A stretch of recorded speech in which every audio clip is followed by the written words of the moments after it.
Hello दोस्तों, नमस्कार, good evening. कैसे हैं आप सभी लोग? आशा करते हैं आप लोग अच्छे होंगे और तैयारी कर रहे होंगे सहायक शिक्षा विकास पदाधिकारी का। और इसका ये नेक्स्ट क्लास है आज, और इसमें हम लोग देखेंगे सामान्य अध्ययन के बहुत ही महत्वपूर्ण 50 प्रश्न।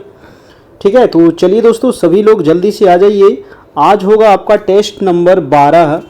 इसके पहले आपका 21 टेस्ट हो गया है। जो लोग नहीं देखे हैं तो वो देख लीजिएगा, पीछे आपका प्लेलिस्ट में भी सारा वीडियो आपको दिया हुआ है, वहाँ से आप सभी मटेरियल को देख सकते हैं। ठीक है, इसका पीडीएफ नोट्स भी आपको उपलब्ध हो जाएगा हमारे व्हाट्सएप पर, तो वहाँ भी आप जुड़ जाइएगा जो लोग नहीं जुड़े हैं। ठीक है, ये बीईओ की आपकी जो वैकेंसी आने वाली है उसके लिए सामान्य अध्ययन ये अब स्पेशल है आपका। इसकी एग्ज़ाम आपकी बीपीएससी के द्वारा होगा, है ना। तो ये गेस क्वेश्चन है जो एग्ज़ाम में आपको पूछे जाने की संभावना है, और उसी पैटर्न पे आपको टेस्ट हो रहा है जिस अनुसार से बीपीएससी एग्ज़ाम आपकी लेती है।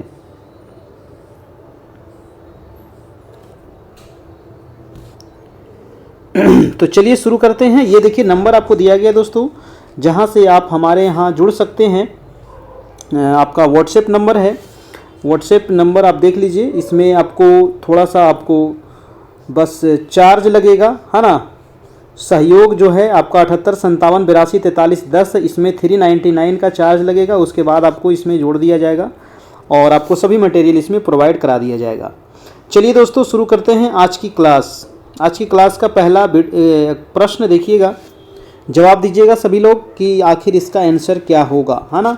और लास्ट में हम लोग देखेंगे बहुत ही महत्वपूर्ण आपका वन लाइनर मॉडर्न हिस्ट्री। ठीक है, बहुत ही महत्वपूर्ण है मॉडर्न हिस्ट्री। मॉडर्न से आपको बहुत सारा क्वेश्चन एग्ज़ाम में पूछा जाता है, चाहे वो कोई भी एग्ज़ाम हो। आज के समय आपका मॉडर्न हिस्ट्री से ज़्यादा क्वेश्चन, अगर इतिहास को उठाकर देखिएगा तो मॉडर्न हिस्ट्री आपको ज़्यादा देखने को मिलेगा। ठीक है, और मेडाइवल से बहुत कम क्वेश्चन रहता है, और प्राचीन भारत से भी थोड़ा बहुत क्वेश्चन रहता है आपका, है ना, एंशिएंट हिस्ट्री से। आज का पहला सवाल है, देखिएगा कि भारत में दीर्घकालिक राजकोषीय नीति की घोषणा किस वित्त मंत्री द्वारा की गई? बताइए पहला का आंसर क्या होगा? सभी लोग जवाब देते चलिएगा। भारत में दीर्घकालिक राजकोषीय नीति की घोषणा किस वित्त मंत्री द्वारा की गई थी? वित्त मंत्री का नाम बताना है। तो पहला का आंसर आपको ऑप्शन दिया गया है VP Singh, P Chidambaram, doctor Manmohan Singh और यशवंत सिन्हा। तो आपका इसका आंसर हो जाएगा दोस्तों आंसर नंबर ए। ठीक है, आंसर हो जाएगा आपका answer number A. VP Singh के समय हुआ था राजकोषीय नीति की घोषणा। ठीक है, दीर्घकालिक राजकोषीय नीति। अगला प्रश्न है आपका प्रश्न नंबर दूसरा नंबर। देखिए कल आपकी क्लास नहीं हुई थी। ठीक है, किसी कारणवश कल क्लास नहीं हो पाई थी। आज आपकी क्लास हो रही है ना। 9 बजे से आपकी डेली टेस्ट होती है, तो सभी लोग इसमें ज़रूर से ज़रूर पार्टिसिपेट कीजिएगा और बताइएगा कि ये टेस्ट आपको कैसा लगा, है ना, किस प्रकार का क्वेश्चन है, इसमें क्या बदलाव चाहते हैं। अगला प्रश्न है कि भारत सरकार की राजकोषीय नीति का निम्न में से कौन एक उद्देश्य नहीं है? जी हाँ दोस्तों, बहुत बढ़िया प्रश्न है कि भारत सरकार की जो राजकोषीय नीति है कौन सा उसका एक उद्देश्य नहीं है? पूर्ण रोजगार, मूल्य स्थिरता, अंतर्राज्यीय व्यापार का नियमन, धन तथा आय का न्यायोचित वितरण। क्या होगा दूसरा का? देखिए कौन नहीं है पूछ रहा है, तो पूर्ण रोजगार तो होगा आपका, है ना। राजकोषीय नीति का ये तो आपका रूल रहेगा कि पूर्ण रोजगार देने चाहिए सभी लोगों को, मूल्य स्थिरता भी होनी चाहिए, और धन तथा आय का न्यायोचित वितरण भी होना चाहिए। सी नंबर जो ऑप्शन दिया गया है यही इसका आंसर हो जाएगा। अंतर्राज्यीय व्यापार का नियमन, ये दोस्तों राजकोषीय नीति में नहीं है आपका, ये उद्देश्य नहीं है, तो इसका आंसर हो जाएगा आपका आंसर नंबर सी नंबर। अगला प्रश्न है आपका प्रश्न नंबर 3 नंबर की निम्नलिखित में से किस में हाइड्रोजन बंधन नहीं पाया जाता है? बहुत ही बढ़िया प्रश्न है दोस्तों, बताइए किस में हाइड्रोजन बंधन नहीं पाया जाता है? बताइएगा। HF है, H2O है, NH3 है और H2S है। किसमें हाइड्रोजन बंधन नहीं पाया जाता है ना। नहीं वाला आपको बताना है। थर्ड का आंसर क्या होगा? देखिए 3 का आपका आंसर हो जाएगा H2S, ऑप्शन नंबर आपका डी, जिसमें हाइड्रोजन बंधन नहीं है। नेक्स्ट प्रश्न है आपका 4 नंबर। 4 नंबर है कि निम्नलिखित में से सबसे अधिक इलेक्ट्रॉन बंधुता वाला तत्व कौन सा है? सबसे अधिक इलेक्ट्रॉन बंधुता वाला तत्व कौन सा है? क्लोरीन, फ्लोरीन, हाइड्रोजन या ऑक्सीजन? क्या होगा? बहुत ही बढ़िया प्रश्न है, बताइएगा। सबसे अधिक इलेक्ट्रॉन बंधुता वाला तत्व, तो 4 का हो जाएगा आपका क्लोरीन। जी हाँ, ऑप्शन नंबर ए। अगला प्रश्न है आपका 5 नंबर। 5 नंबर प्रश्न कह रहा है कि एल्युमिनियम को किस विधि द्वारा शुद्ध किया जाता है? जी हाँ दोस्तों, एल्युमिनियम को किस विधि द्वारा शुद्ध किया जाता है? आसवन विधि, ऑक्सीकरण विधि, विद्युत अपघटन द्वारा या इनमें से कोई नहीं? 5 का आंसर हो जाएगा आपका विद्युत अपघटन के द्वारा इसको अलग किया जाता है एल्युमिनियम को। नेक्स्ट प्रश्न है यूरोप निम्न में से यूरोपा है, यूरोप नहीं है, यूरोपा है। यूरोपा जो है किस ग्रह का उपग्रह है? बहुत बढ़िया प्रश्न है, बताइएगा, है ना। यूरोपा जो क्या है, एक उपग्रह है दोस्तों, और ये किस ग्रह का उपग्रह है ये बताना है। मंगल है, शनि है, बृहस्पति है, अरुण है। तो यूरोपा जो है ये आपका किसका उपग्रह है? तो ये हो जाएगा बृहस्पति का। ठीक है, ऑप्शन नंबर आपका सी हो जाएगा। ठीक है, मंगल के मात्र 2 उपग्रह है, फोबोस और डीमोस। ठीक है, याद रखना है ना। और पृथ्वी का एकमात्र उपग्रह आपका चंद्रमा है, और बुध जो ग्रह है और आपका शुक्र ग्रह है, ये दोनों का कोई भी उपग्रह नहीं है। बुध और शुक्र, इसका कोई भी उपग्रह नहीं है। अगला है कि शरद विषुव की स्थिति कब होती है? शरद विषुव की स्थिति कब होती है? 21 मार्च, 22 दिसंबर, 22 अक्टूबर या 23 सितंबर? शरद विषुव 7 का आंसर क्या हो जाएगा? 23 सितंबर, है ना। 23 सितंबर, ऑप्शन नंबर आपका डी नंबर।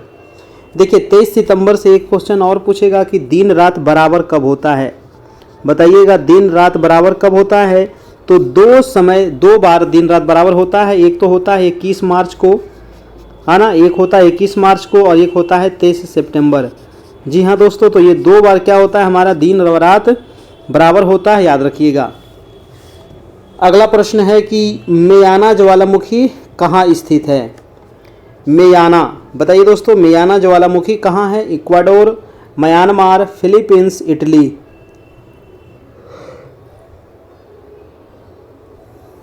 क्या होगा? मेयाना ज्वालामुखी कहाँ है? तो 8 का हो जाएगा आपका फिलीपींस में है ना। ऑप्शन नंबर हो जाएगा आपका सी। अगला प्रश्न चलते हैं कि निम्नलिखित में से कौन सी जल संधि अंडमान सागर एवं दक्षिण चीन सागर को जोड़ती है? जी हाँ, वो कौन सी जल संधि है दोस्तों जो अंडमान सागर और दक्षिण चीन सागर को जोड़ती है? ऑप्शन है मलक्का जल संधि, सुंडा जल संधि, युकाटन जल संधि या पाक जल संधि? देखिए पाक तो आपका होगा नहीं, क्योंकि पाक जल संधि जो है किसको किसको जोड़ता है? हिंद महासागर और बंगाल की खाड़ी को। और किसको अलग करता है पाक जल संधि? तो भारत और श्रीलंका को। तो यहाँ पूछ रहा है कि अंडमान सागर एवं दक्षिण चीन सागर को कौन सी जल संधि जोड़ती है? तो 9 का हो जाएगा आपका मलक्का जल संधि दोस्तों। ठीक है, याद रखना है, मलक्का जल संधि हो जाएगा आपका ऑप्शन नंबर ए, है ना। ऑप्शन नंबर ए हो जाएगा। अगला प्रश्न है आपका 10 नंबर कि ग्रैंड कैनियन बांध किस नदी पर है? वेरी इंपॉर्टेंट सवाल है। ग्रैंड कैनियन बांध कोलोराडो नदी पर है, जाम्बेजी पे है, नील पे है या फिर सेंट लॉरेंस नदी पर है?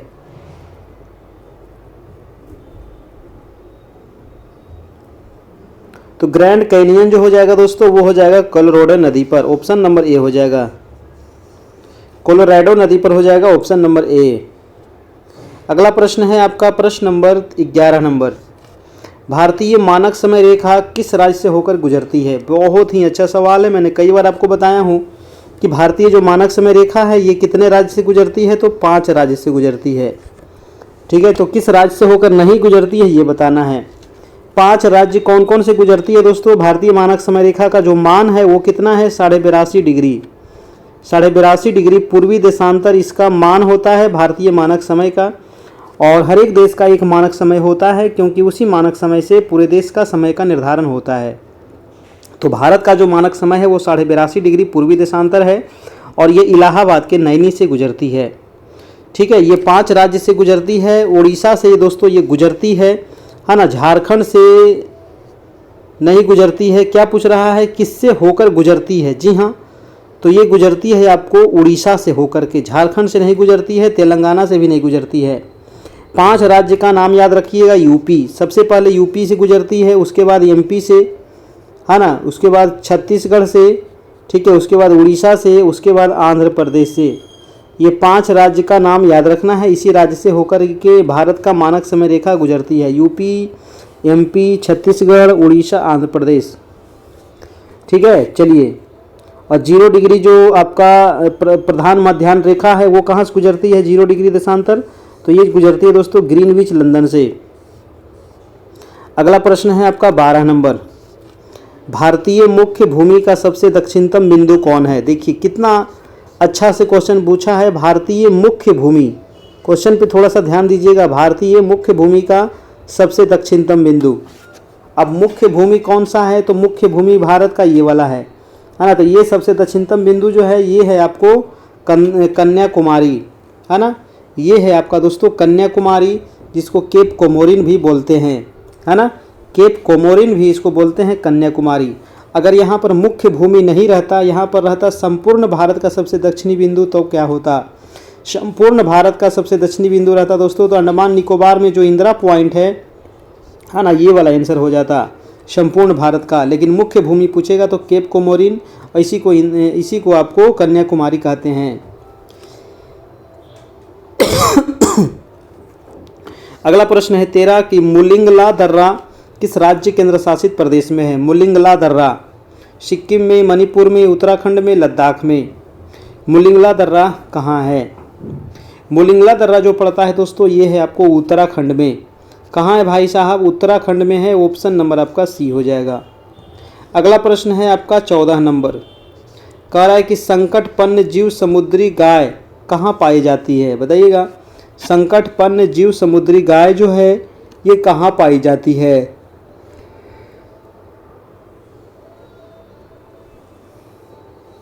तो इसका आंसर हो जाएगा मन्नार की खाड़ी। कहाँ पाई जाती है? मन्नार की खाड़ी।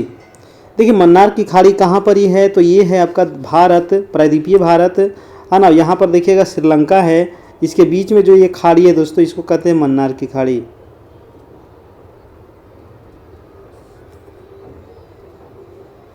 चलिए अगला प्रश्न है कि निमाड़ी निम्न में से किसकी नस्ल है? निमाड़ी जो है ये किसकी नस्ल है? गाय की, भेड़ की, भैंस की, बकरी की? निमाड़ी जो है दोस्तों ये गाय की नस्ल है। किसकी है? गाय की ये नस्ल है निमाड़ी।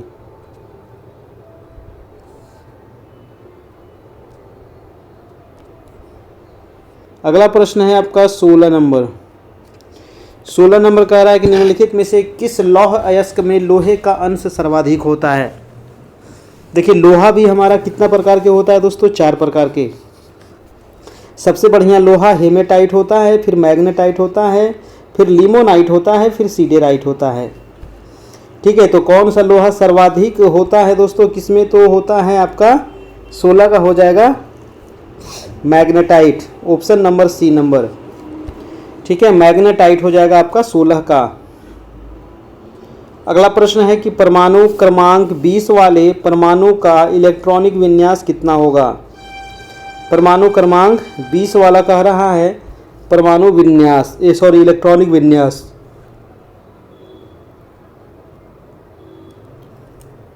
इसका आंसर हो जाएगा 2882, ऑप्शन नंबर बी। अगला प्रश्न है 18 नंबर। वाहनों में साइड मिरर के रूप में निम्न में से किस दर्पण का प्रयोग होता है? जी हाँ दोस्तों, जहाँ पर ड्राइवर बैठे रहते हैं ना तो वहाँ पर देखिएगा एक मिरर लगा रहता है बगल में। ठीक है, तो वो जो मिरर होता है वो कौन सा मिरर है? ठीक है, उसको कहते हैं साइड मिरर। वो उत्तल दर्पण है, अवतल दर्पण है, क्या है? तो 18 का हो जाएगा आपका ऑप्शन नंबर उत्तल दर्पण। जी हाँ, वो कौन सा दर्पण है? उत्तल दर्पण है, याद रखना है। अगला प्रश्न देखिएगा 19 नंबर। निम्नलिखित में से कौन विद्युत चुंबकीय तरंग है दोस्तों? बताइएगा विद्युत चुंबकीय तरंग कौन सा है? प्रसर्व तरंगें, बीटा किरणें, कैथोड किरणें, एक्स किरणें?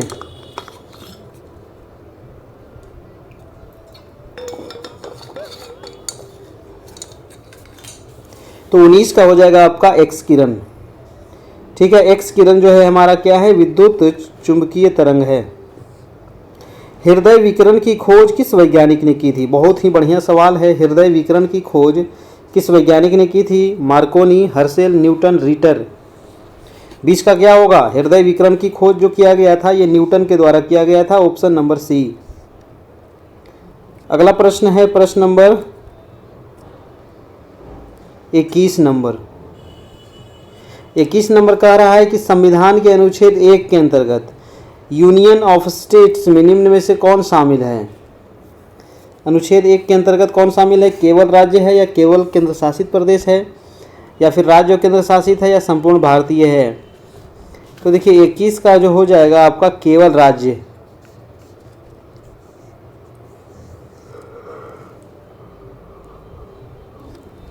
ऑप्शन नंबर आपका ए हो जाएगा।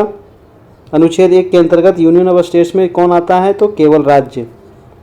22 नंबर प्रश्न देखिएगा। 1923 का झंडा सत्याग्रह या ध्वज सत्याग्रह किस शहर में आयोजित किया गया था? जी हाँ दोस्तों, 1923 में जो झंडा फहराया गया था सत्याग्रह या सत्याग्रह की खोज यानी कि ध्वज सत्याग्रह किस शहर में आयोजित किया गया था ये पूछ रहा है। तो 22 का हो जाएगा, ये नागपुर में किया गया था दोस्तों। ठीक है, कहाँ हुआ था? ये नागपुर में हुआ था आपका। नागपुर कहाँ है? महाराष्ट्र में। नागपुर मैं भी जाने वाला हूँ 2-3 महीने का ट्रेनिंग पे। अगला प्रश्न है आपका 23 नंबर। कह रहा है कि तमिलनाडु सरकार द्वारा केंद्र राज्य संबंधों में सुधार के लिए राजमन्नार समिति का गठन कब किया गया था? जी हाँ, राजमन्नार समिति।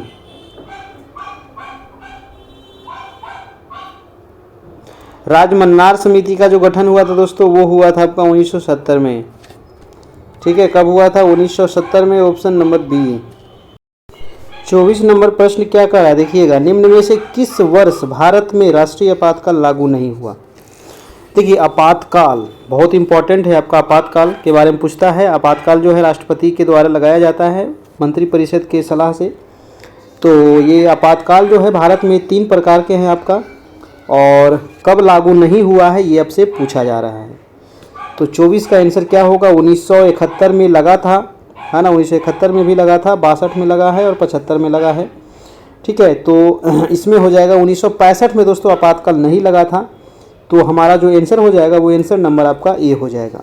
1965 में आपातकाल नहीं लगा था आपका। ठीक है, 3 प्रकार के कौन कौन से आपातकाल है? तो आपका अनुच्छेद 352, अनुच्छेद 356 और अनुच्छेद 360। ठीक है, राष्ट्रीय आपात, राष्ट्रपति शासन और वित्तीय आपात, 3 प्रकार के आपातकाल हैं।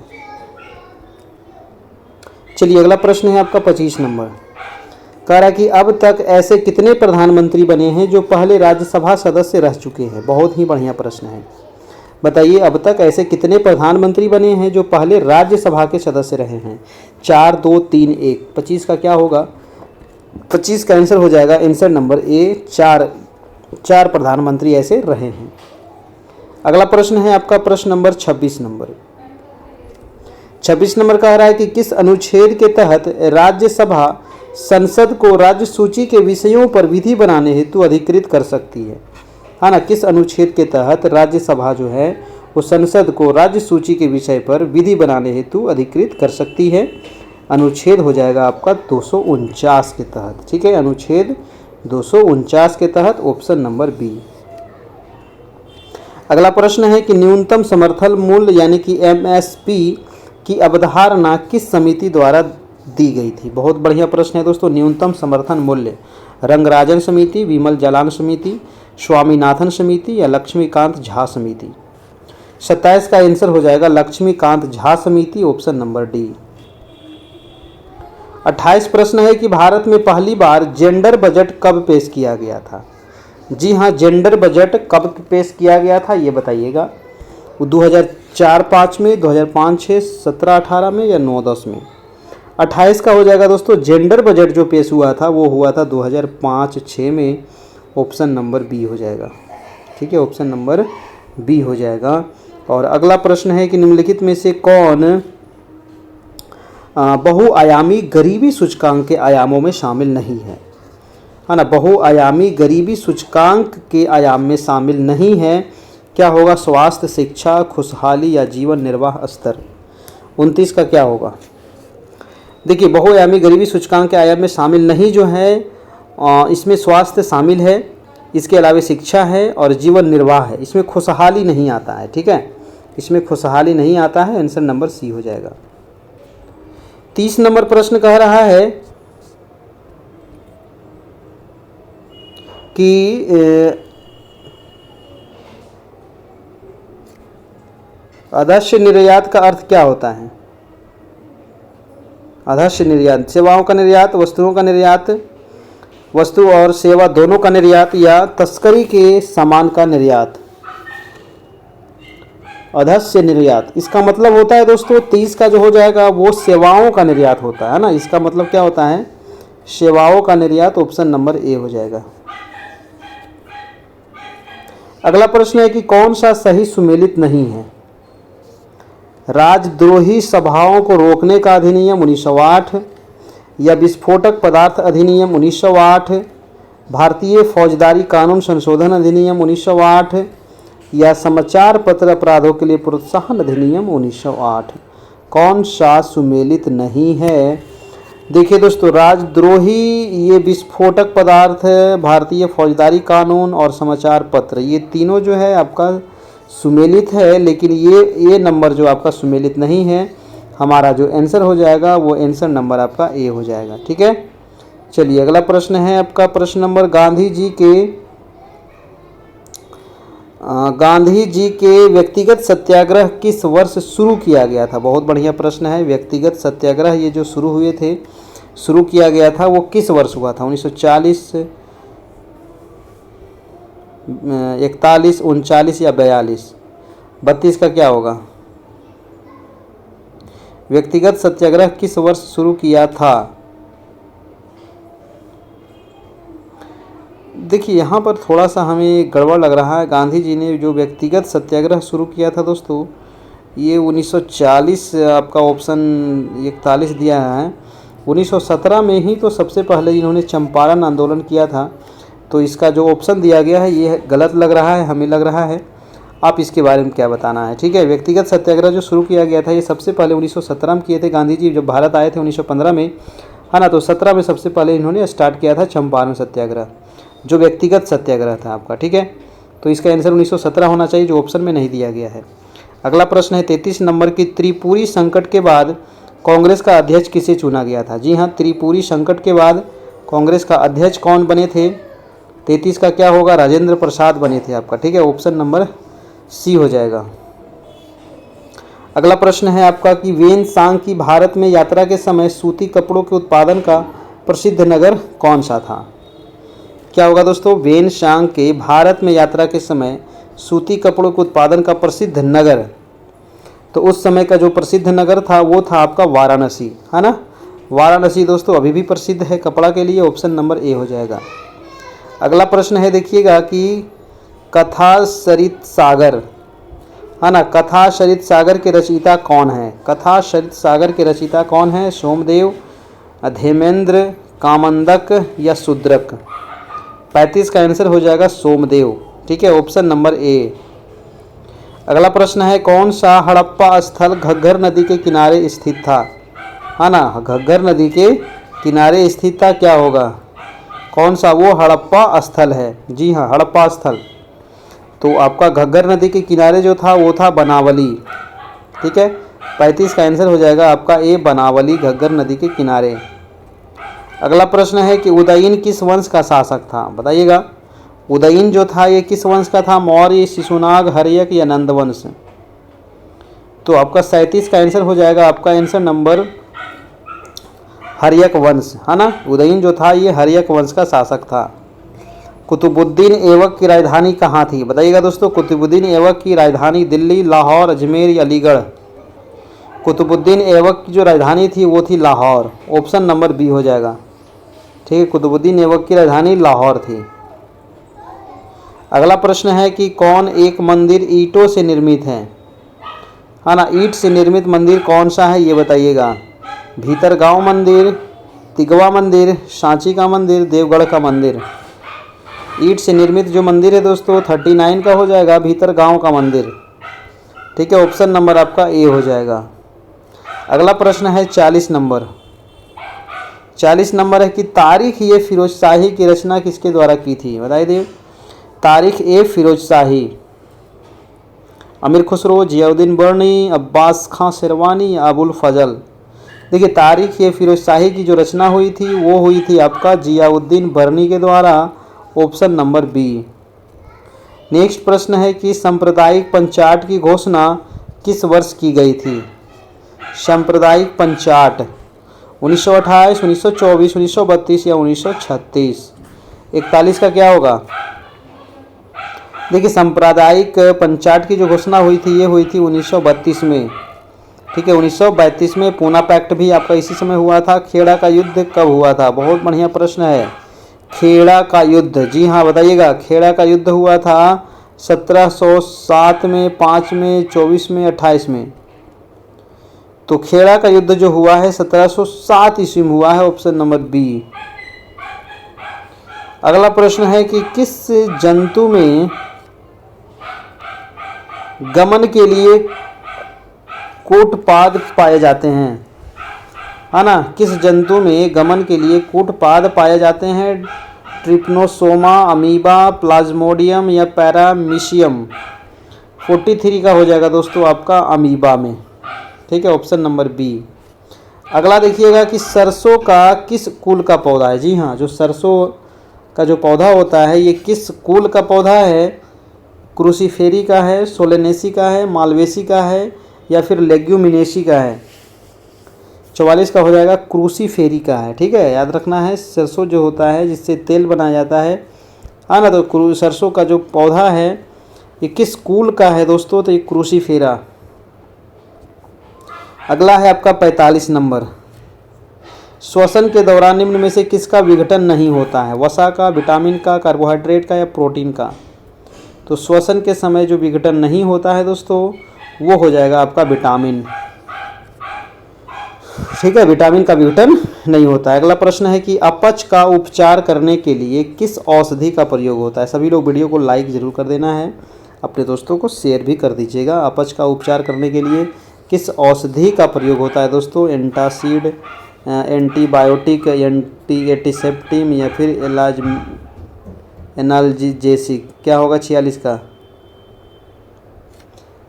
एंटासिड, ऑप्शन नंबर ए हो जाएगा। ठीक है, एंटासिड।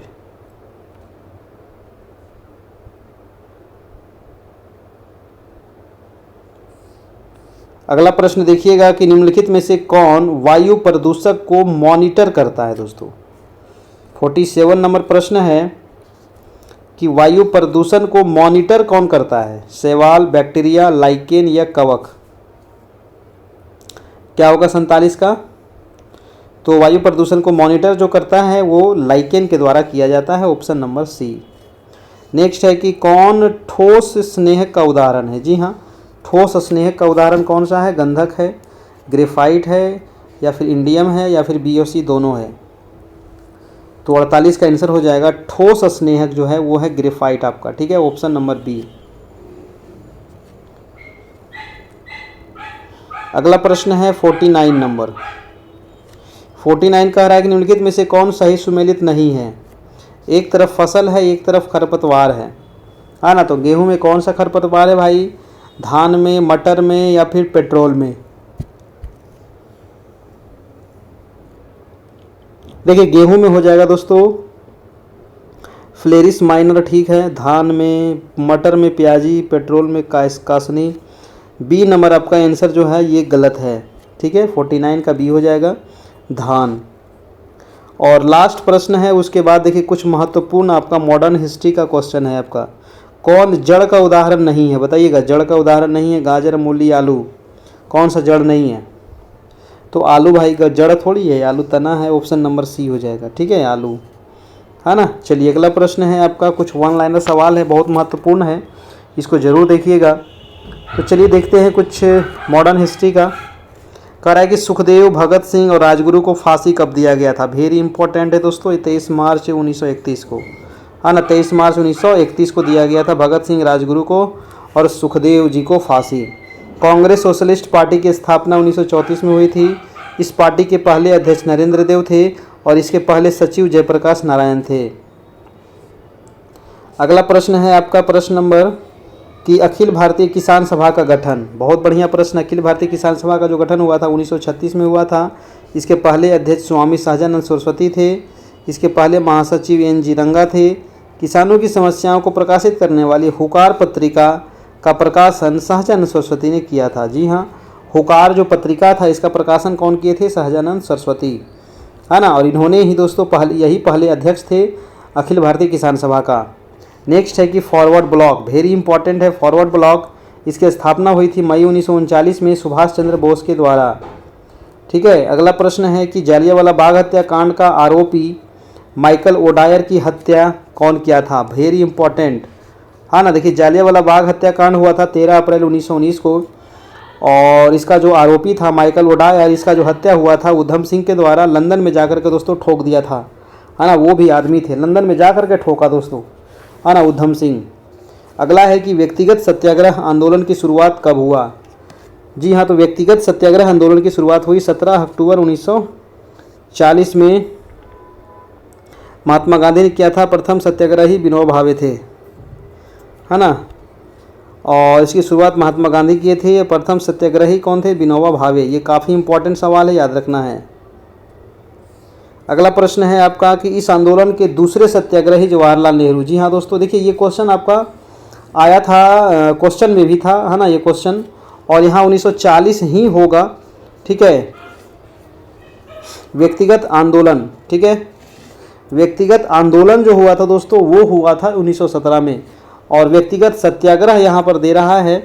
ठीक है, तो ये आप ध्यान रखना है। अगला प्रश्न है कि इस आंदोलन के तीसरे सत्याग्रही कौन थे? तो वो थे तीसरे सत्याग्रही ब्रह्मदत्त थे, है ना। दूसरे थे जवाहरलाल, पहले थे आपके कौन थे पहले? तो पहला थे आपके विनोबा भावे, है ना, ध्यान रखना है। अगला प्रश्न देखिएगा कि भारत छोड़ो आंदोलन का प्रस्ताव कांग्रेस द्वारा स्वीकार किया गया था कब? वेरी इंपॉर्टेंट है ना। भारत छोड़ो आंदोलन 8 अगस्त 1942 को याद रखना है। इस आंदोलन की शुरुआत हुई थी 9 अगस्त 1942 को, और स्वीकार जो हुआ था वो 8 अगस्त को हुआ था, और आंदोलन शुरुआत हुआ था 9 अगस्त को। इस आंदोलन में गांधी जी ने ही नारा दिया था, क्या करो या मरो का। ऑपरेशन 0 आवर के तहत दोस्तों सभी जो बड़े बड़े नेता थे उनको गिरफ्तार कर लिया गया था, है ना। ऑपरेशन 0 आवर पूछता है, ये भी संबंध किससे है? तो भारत छोड़ो आंदोलन से ही है। और इस आंदोलन के दौरान महात्मा गांधी को भी गिरफ्तार करके कहाँ रखा गया था, ये भी पूछता है, तो याद रखना है आगा खां पैलेस, है ना, आगा खां पैलेस में इनको रखा गया था। जबकि जवाहरलाल नेहरू को कहाँ रखा गया था? अल्मोड़ा जेल में, है ना। तो कुछ महत्वपूर्ण नेता थे जिनके बारे में पूछता है, ध्यान रखिएगा। इस आंदोलन के दौरान C राजगोपालाचारी ने वे आउट नामक पैम्पलेट को जारी किया था, वे आउट। ठीक है। आज़ाद हिंद फौज का गठन कब हुआ था? 1942 में। आज़ाद हिंद फौज का गठन 1942 में सुभाष चंद्र बोस ने द फ्री इंडिया सेंटर का गठन किया था। कहाँ? तो जर्मनी में, है ना। आज़ाद हिंद फौज। सुभाष चंद्र बोस ने स्वतंत्र भारत की अस्थायी सरकार का गठन किया था दोस्तों सिंगापुर में। ये भी क्वेश्चन कई बार एग्जाम में पूछा है ना, कि स्वतंत्र भारत की अस्थायी सरकार का गठन जो हुआ था सुभाष चंद्र बोस के द्वारा कहाँ हुआ था? तो सिंगापुर में। ठीक है। मुस्लिम लीग ने कैबिनेट मिशन योजना को स्वीकार कब किया था? तो 6 जून 1946 को। कैबिनेट मिशन 1946, है ना, मुस्लिम लीग 6 जून को। आगे है कि कांग्रेस पार्टी ने कैबिनेट मिशन योजना को स्वीकार कब किया था? तो कांग्रेस ने किया था 25 जून 1946 को। कैबिनेट मिशन योजना को स्वीकार करने के बाद संविधान सभा के निर्माण हेतु चुनाव कराए गए थे जुलाई 1946 में। संविधान सभा का पहला बैठक बहुत इंपॉर्टेंट है, कई बार बताए हैं, 9 दिसंबर 1946 को हुई थी, और इसमें अस्थायी अध्यक्ष चुने गए थे डॉक्टर सच्चिदानंद सिन्हा। ठीक है। जबकि दोस्तों संविधान का दूसरा जो बैठक हुआ था वो 11 दिसंबर 1946 को हुआ था, जिसमें अस्थायी अध्यक्ष चुने गए थे डॉक्टर राजेंद्र प्रसाद, याद रखिएगा। आगे है कि मुस्लिम लीग ने प्रथम कार्यवाही दिवस कब मनाया था? तो 16 अगस्त 1946 को, है ना। मुस्लिम लीग ने प्रथम कार्यवाही दिवस। भारत विभाजन हेतु माउंटबेटन योजना प्रकाशित हुआ, जो 3 जून 1947 को भारत पहुंचा, और जवाहरलाल नेहरू के नेतृत्व में अंतरिम सरकार का गठन हुआ था 2 सितंबर 1946 को। जी हाँ दोस्तों, अंतरिम सरकार का गठन 2 सितंबर 1946, और मुस्लिम लीग के कितने सदस्य अंतरिम सरकार में शामिल थे? तो 5 सदस्य इसमें शामिल थे। और अगला है कि हरिजन सेवक संघ के संस्थापक। देखिए हरिजन जब भी आवे दोस्तों तो हमारे घनश्याम दास बिरला होंगे। हरिजन सेवक संघ के अध्यक्ष कौन थे? घनश्याम दास बिरला। मुस्लिम लीग ने मुक्ति दिवस कब मनाया था? तो 22 दिसंबर 1939 को। खिलाफत आंदोलन की शुरुआत हुई थी अली बंधु से। भारत छोड़ो आंदोलन का नारा दिया गया था कराची अधिवेशन 1943 में। ठीक है, भारत छोड़ो आंदोलन।